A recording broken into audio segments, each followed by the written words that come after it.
امام علیہ السلام کے بیانات میں امامت کو پیغمبر گرامی اکرم صلی اللہ علیہ وآلہ وسلم کی جانشینی کے اعتبار سے کس طرح بیان کیا گیا ہے، تو سب سے پہلے میں اشارہ کروں گا اس بات کی طرف کہ جب ہم ایک امام کے وجودی اعتبار سے اس کی ضرورت کو بیان کرتے ہیں اور نگاہ کرتے ہیں، تو سب سے پہلا مسئلہ یہ سامنے آتا ہے کہ وہ تمام ادلہ، وہ تمام دلائل کے جو ایک نبی کی ضرورت کو بیان کر رہی ہوتی ہیں، وہی دلائل جو ہے وہ پیغمبر گرامی اسلام کی جانشینی کے عنوان سے ایک امام کی ضرورت کو بیان کر رہی ہوتی ہے۔ جیسا کہ کلامی کتب کے اندر، مصادر کے اندر ہم اس مطلب کا ملاحظہ کرتے ہیں، مطالعہ کرتے ہیں کہ جیسے کہ خداوند متعال نے جب انسان کو اس عالم کے اندر بھیجا کہ اور یہ انسان اپنے اس عالم کے اندر، اس دنیا میں رہ کر اپنے انسانی کمال کو پہنچے جو اس کے لیے خداوند متعال نے ہدف قرار دیا ہے، تو جو انسان کے پاس معرفت اور شناخت کے ابزار ہیں، اسباب ہیں، وہ اتنی وسعت نہیں رکھتے کہ انسان خود سے اس راہ تک پہنچے، خود سے اس راہ کو تعیین کرے، خود سے اس راہ کو پہچانے جس راہ کے ذریعے انسان اپنے کمال اور اپنے ہدف تک پہنچ سکتا ہے۔ تو لہٰذا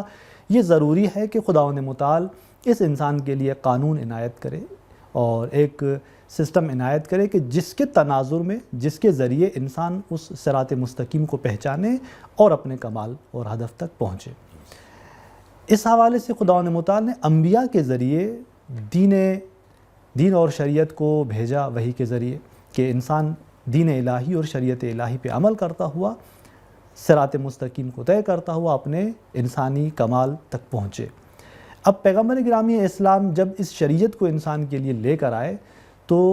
نہ فقط مبین اور مفسر شریعت تھے، بلکہ جہاں پیغمبر گرامی اسلام اس دین کو بیان کر رہے تھے، اس دین کی تشریح کر رہے تھے، وہاں پر پیغمبر گرامی اسلام اسی دین کے محافظ بھی ہیں۔ پیغمبر گرامی اسلام اسی دین کے احکامات کو اس نظام انسانی کے اندر، اسلامی معاشرے کے اندر نافذ بھی کر رہے ہیں۔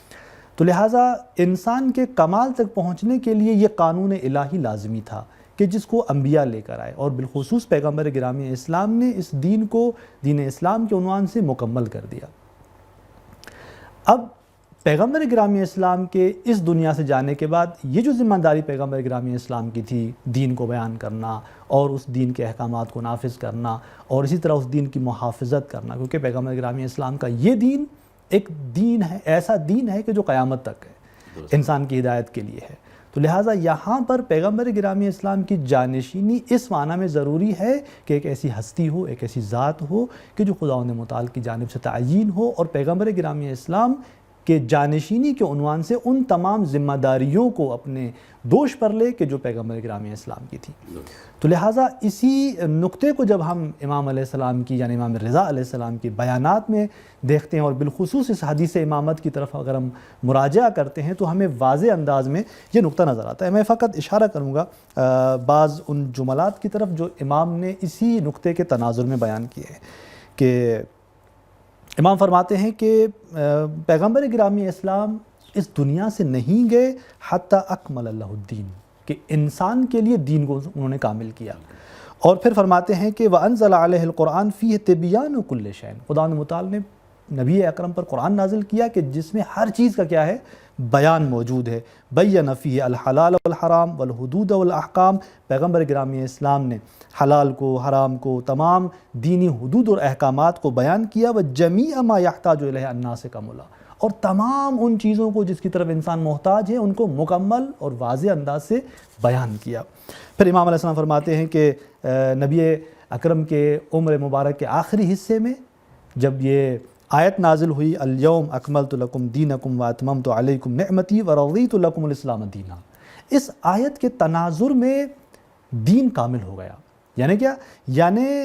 پیغمبر گرامی اسلام نے جو اپنا جانشین مقرر کیا امیر المومنین کو، اور پھر یہ آیت جب نازل ہوئی تو اس سے یہ معلوم ہوا کہ یہ امامت کا جو سلسلہ ہے اسی نبوت کا تسلسل ہے، اور یہ جو امامت ہے یہ اس دین کے کمال کا باعث ہے، دین کے کامل ہونے کا سبب ہے۔ لہٰذا اس نقطے کی طرف امام اشارہ فرماتے ہیں کہ وَأَمْرُ الْإِمَامَةِ مِن تَمَامِ الدِّین،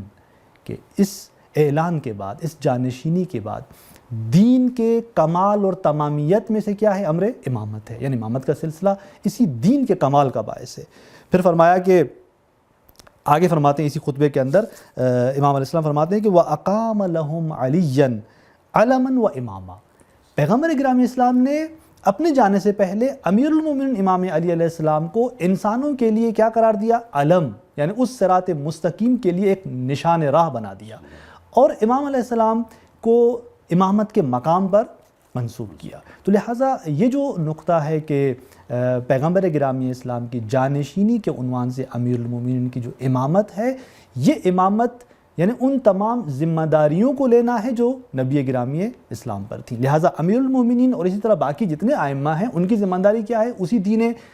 پیغمبر گرامی اسلام جو لے کر آئے تھے اسی کی تبیین کرنا، اسی کی تشریح کرنا، اسی کی تفسیر کرنا، اور اسی دین کی حفاظت کرنا، اور نظام اسلامی کے اندر اسی دین کو نافذ کرنا۔ کہ اسی حدیث کے اندر آگے امام فرماتے ہیں کہ جس کے ان جملات کے ذریعے امامت کے مقام کا بھی پتہ لگتا ہے ہمیں کہ نظام تشریح کے اندر دین اور شریعت کے اعتبار سے اور پیغمبر کی جانشینی کے اعتبار سے امامت کا مقام جو ہے وہ کیا ہے۔ فرماتے ہیں کہ ان الامامت زمام الدین، امامت کیا ہے؟ دین کا زمام ہے۔ امامت کیا ہے؟ نظام المسلمین، امامت نظم مسلمین ہے، یعنی ایک اسلامی معاشرے کے اندر مسلمانوں کے نظام کا نام ہے۔ بس لہٰذا امام کیا ہے؟ اتحاد کا محور ہے۔ امام کیا ہے؟ نظام مسلمین کا محور ہے۔ جب یہ دو چیزوں کا محور امامت قرار پاتی ہے تو پھر آگے امام فرماتے ہیں کہ وصلاح الدنیا و عز المؤمنین، کہ یہی امامت ہے جس کے ذریعے دنیا کے امور اصلاح پاتے ہیں اور مومنین کی عزت برقرار ہوتی ہے۔ پھر آگے فرماتے ہیں کہ بالامام تمام الصلاۃ، اسی امامت کے ذریعے، امام کے ذریعے نماز اپنے کمال تک پہنچتی ہے، زکوٰۃ اپنے کمال تک پہنچتی ہے۔ فرماتے ہیں کہ صیام، حج اور جتنے احکامات ہیں وہ اپنے کمال تک پہنچتے ہیں۔ اور وہ جو میں نے کہا کہ جو نبی اکرم کی ذمہ داریاں تھیں اب اس جانشینی کے بعد ائمہ کی ذمہ داری بنتی ہے، امام کی ذمہ داری بنتی ہے، اس کی طرف امام اشارہ فرماتے ہیں کہ الامام یحل حلال اللہ، امام خدا کے حلال کو حلال کرتا ہے، وَيُحَرِّمُ حرام اللہ، کس کی ایک تبیین یہ ہے کہ یعنی خدا کے حلال کو بیان کرتا ہے، اس کی تفسیر کرتا ہے، خدا کے حرام کو حرام قرار دیتا ہے، یعنی اسی کی ہی تفسیر اور تبیین کر رہا ہوتا ہے۔ وَيُقِيمُ حدود اللہ، دوسری جو ذمہ داری نبی اکرم کی تھی کہ انہی احکامات کو نظام اسلامی کے اندر جاری کرنا، نافذ کرنا۔ امام وہ ہے کہ جو ان حدود الہی کو جاری کرتا ہے، نافذ کرتا ہے۔ وَيَذُبُّ عَنْ دِينِ اللہ، تیسرا محور کہ اسی دین اور شریعت کی محافظت، امام مدافع ہے، امام محافظ ہے اسی دین الہی کا۔ وَيَدْعُو إِلَىٰ سَبِيلِ رَبِّهِ، اور داعی ہے اسی پروردگار کی طرف۔ تو لہٰذا یعنی امام علیہ السلام اپنے ان بیانات کے روشنی میں پیغمبر گرامی اسلام کی جانشینی کو اس انداز سے بیان کرتے ہیں کہ پیغمبر گرامی اسلام کی جانشینی امیر المومنین کے پاس ہے، اور اس طرح ایک سلسلہ امامت جو شروع ہو رہا ہوتا ہے یہ ان تمام ذمہ داریوں کو نظام تشریح کے اندر اپنے دوش پر لینا ہے۔